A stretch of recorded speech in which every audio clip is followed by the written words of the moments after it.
Hey guys, in this video I want to give you some tips for analysing characters. The best way to analyse characters is to spend some time understanding them. And so the things you want to be thinking about are, what are the characters' motivations? What are the characters' words, or the words used to describe them? And what sort of actions do the characters take?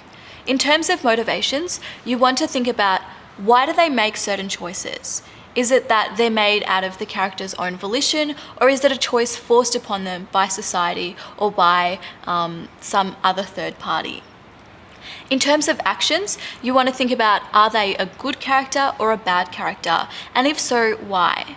And finally, for words, you want to think about why certain characters are describing them in certain ways.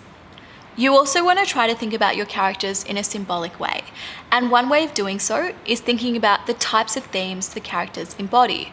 So for instance, is it that your characters are always making immoral choices or engaging in immoral behavior, and in that sense they embody evil? Or is it that your character is always trying to do the right thing, and in that sense they embody good? There's also something called character foils, and that's where two characters exist to contrast against each other. An example that I always tend to give is from Harry Potter, in which Harry and Voldemort are foils because Harry is the embodiment of good and Voldemort is the embodiment of evil. Finally, it's a really good idea to also think of your characters as constructs. What I mean is that your characters aren't just people living on their own, they're created by your author to indicate a certain value or point of view. In this sense, it's great to show that in your writing. So for example, if we're talking about Frankenstein by Mary Shelley, you could say that Victor is a man gripped by science.